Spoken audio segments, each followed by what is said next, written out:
اسی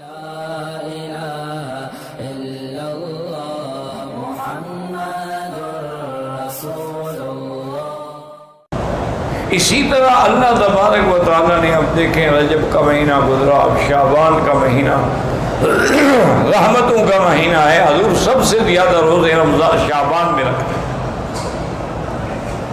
اس کی وجہ یہ ہے کہ تاکہ رمضان کے لیے ہمیں استعداد اور تیاری اور ترقی اور جذبہ پیدا ہو جائے۔ اور یہ بھی دعا فرماتے تھے کہ اللہم بلغتنا شعبان بلغنا رمضان، یا اللہ جیسے آپ نے ہمیں شعبان نصیب کیا ایسے رمضان نصیب فرمائے۔ اچھا، رمضان کا مہینہ کیا ہے کہ ابھی پہلا حصہ جو ہے وہ رحمت ہے، دوسرا حصہ جو ہے وہ مغفرت ہے، اور تیسرا حصہ جو ہے وہ جہنم سے آزادی کے پروانے۔ اسی طرح حدیث مبارک میں آتا ہے کہ مسلمان کے لیے دو خوشیاں ہیں۔ ایک جب وہ افطار کرتا ہے تو خوشی ہوتی ہے کہ سارا دن کا پیاسا ہے، بھوکا ہے، اب اللہ کی نعمت سامنے، اور ایک اس دن خوشی ہوگی جس دن اللہ تبارک و تعالیٰ کا دیدار کرے گا۔ اور اسی طرح یہ بھی حدیث مبارک میں آیا ہے کہ جو مسلمان خالص نیت کے ساتھ اور خالص دل کے ساتھ افطار کے آنے سے چند منٹ پہلے جو ہے اللہ سے دعا مانگتا ہے وہ ہر حال میں قبول ہوتی ہے۔ اس لیے انسان جو ہے کبھی کھجوروں پہ لڑ رہا ہے اور کبھی اس کو ضائع نہ کرے، افطار سے 10-15 منٹ پہلے دعائیں شروع کر دیں۔ اور دعا کا طریقہ یہ ہوتا ہے کہ پہلے درود شریف پڑھیں، جتنا ہو سکے 1 دفعہ، 3 دفعہ، 7 دفعہ، 11 دفعہ، 21 دفعہ، 100 دفعہ، 1000 دفعہ، یعنی دعا کے اول میں بھی درود ہو اور آخر میں بھی درود۔ اور درود پڑھنے کے بعد اللہ کی حمد و ثنا بیان کریں، جیسے کہ اور نہ آئے تو سورۃ فاتحہ پڑھ لی، اس سے بڑی دعا اور اس سے بڑی حمد و ثنا کیا ہوتی ہے۔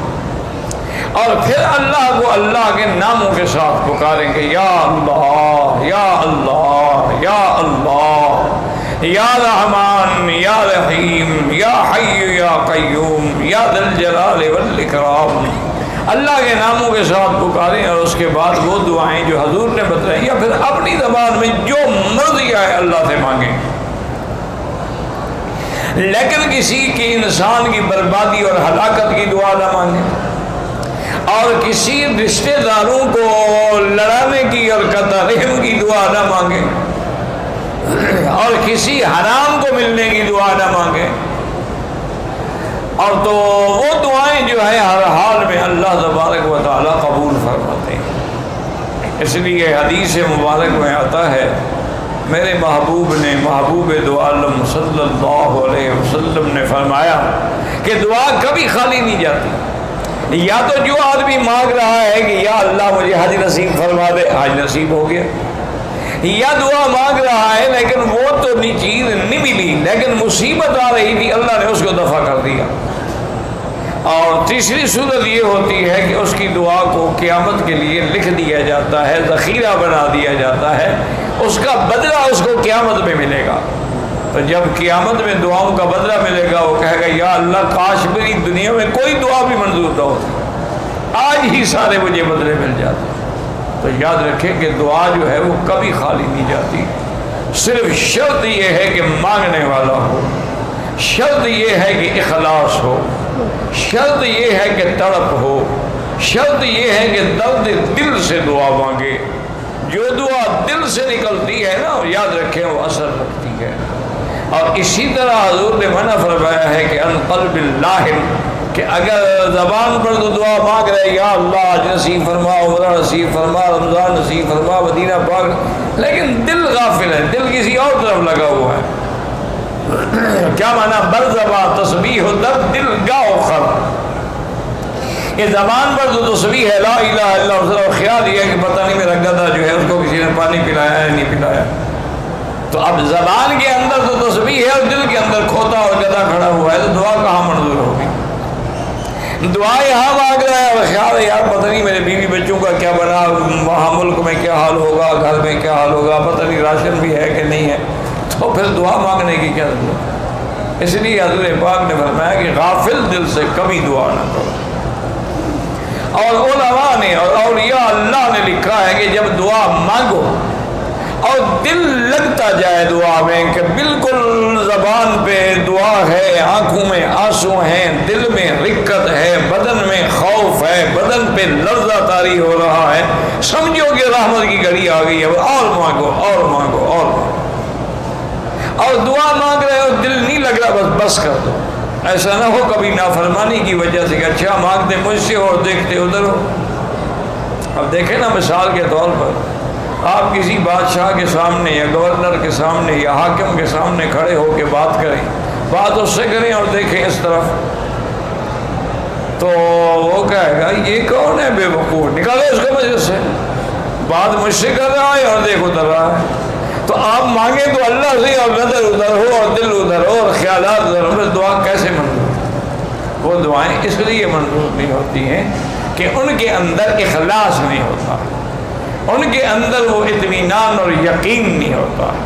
ورنہ جب اللہ کا حکم ہے کہ مجھ سے مانگو تو اللہ کا فرمان سے زیادہ سچا فرمان کس کا ہے؟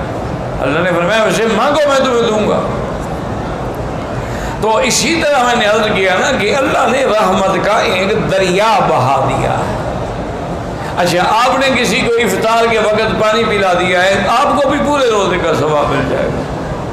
آپ نے کسی کو ایک کھجور کھلا کے افطار کرا دی، آپ کو بھی پورے روزے کا ثواب مل جائے گا. لیکن کوشش یہ کریں کہ سحری ہے یا افطاری ہے، سوکھی روٹی ہو لیکن حلال کی، اور اگر مال مشتبہ ہے، اگر گوشت مشتبہ ہے، اگر جو چیزیں آپ روز بروز کھا رہے ہیں وہ مشتبہ ہیں، تو پھر خدا کے لیے اللہ کے روزوں کو برباد نہ کریں، پھر زمزم سے افطار کر لیں.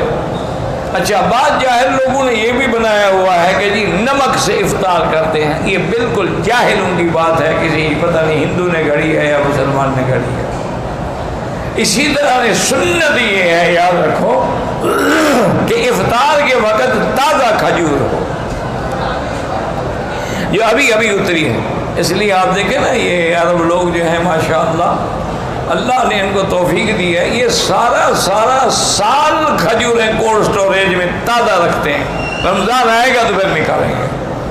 وہ ایسے ہوگا کہ ابھی ابھی کھجور اتری ہے درخت سے، خاص طور پہ روتانا جو ہے وہ خراب ہی نہیں ہوتی، 2 سال بھی رکھی ہے. تو سب سے افضل یہ ہے کہ رطب، حضور نے فرمایا تازہ کھجور پہ افطار کرو.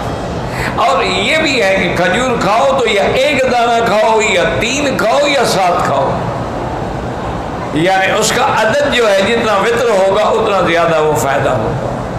اور حضور نے فرمایا کہ اگر آپ کو تازہ کھجور نہ ملے تو پھر سوکھا صحیح، پرانی کھجور صحیح، پچھلے سال والی صحیح، وہ اس سے افطار کریں. اور فرمایا کہ اگر وہ بھی نہ ملے تو پھر پانی سے افطار کریں. یعنی حضور صلی اللہ علیہ وسلم کو افطار کرنا جو ہے وہ میٹھی چیز پسند ہے، کہ جب بھی افطار کریں تو میٹھی چیز سے افطار کریں یا پانی سے افطار کریں. یہ جو ہمارے انڈو پاک نے اللہ عالم کہاں سے سیکھا ہے کہ افطار کے خاص طور پہ رمضان میں سموسے خریدنے کے لیے لینے لگتی ہیں، نعوذ باللہ. سموسے ہیں اور پکوڑے ہیں اور کرارے ہیں اور چٹخارے ہیں. یہ پتہ نہیں ہندوؤں نے ان کو سکھایا ہے، سکھوں نے سکھایا ہے، کس نے سکھایا ہے؟ اس کا اسلام سے کیا تعلق ہے؟ حضور پاک نے کبھی پکوڑے کھائے ہیں رمضان میں؟ انا للہ و انا الیہ راجعون. حضور صلی اللہ علیہ وسلم نے رمضان المبارک میں کبھی افطار کے وقت سمبوسہ کھایا ہے؟ تم کیسے عاشق رسول ہو کہ جی میری جان قربان لیکن سمبوسہ نہیں چھوڑ سکتا؟ میری جان تو قربان ہے لیکن جناب آج کل پکوڑے بڑے مرچ والے بنے ہوئے ہیں اور آلو والے بنے ہوئے ہیں اور کچالو والے بنے ہوئے ہیں اور شلغم والے بنے ہوئے ہیں اور مولی والے بنے ہوئے ہیں. عورتیں گھر میں سارا دن بیچاری خاوند روزے رکھتے ہیں، وہ بیچاری کھانے پکاتی رہتی ہیں. انا للہ و انا الیہ راجعون. ولا نقول الا لا حول ولا قوت الا باللہ العلی العظیم. دیکھیں نا جی رمضان ہو، روزہ ہو، آج کل دیکھیں آپ کے ملک میں 50 ڈگری فارنہائٹ پہ سورج پہنچا ہوا ہے، یعنی لوگ کھڑے کھڑے ہیٹ اسٹروک سے گر جاتے ہیں اور مر جاتے ہیں. اسی طرح بعض جگہ 47 ہے، بعض جگہ 43 ہے، بعض جگہ 45 ہے. تو اور پھر یہ ہے کہ وسائل بھی نہیں ہے نا. دیکھو نا یہاں تو الحمدللہ دوستوں سے کہتا ہوں، میں نے کہا یار مکے مدینے پاک کے روزے تو مفت کے روزے ہیں. انہوں نے کہا کیسے؟ انہوں نے کہا بھی آرام سے ساری رات جاگتے رہتے ہیں، صبح کی نماز پڑھ کے ایئر کنڈیشن چلا کے کمبل لپیٹ کے سوتے ہیں، سردی لگتی ہے. ظہر کو اٹھیں گے، نماز پڑھ کے انشاءاللہ پھر لیٹ جائیں گے. حضرت کی ابھی نیند پوری نہیں ہوئی، 6 گھنٹے سو چکا ہے، پھر سو جائیں گے. اور پھر عصر کے بعد جو ہے جناب پھر وہی تیاری شروع ہو جائے گی کہ شربت ہو اور اناناس ہو اور جام شیریں ہو اور قصر شیریں کی مٹھائی ہو اور پکوڑے ہوں. انا للہ و انا الیہ راجعون ولا نقول الا لا حول ولا قوت الا باللہ العلی العظیم. میرے دوست تو نہیں کہہ سکتا، بہرحال مہربانی فرماتے تھے، بزرگ تھے، میرے خیال میں ان کی عمر 80 سے اوپر ہوگی، خیال ہے میرا، اللہ عالم.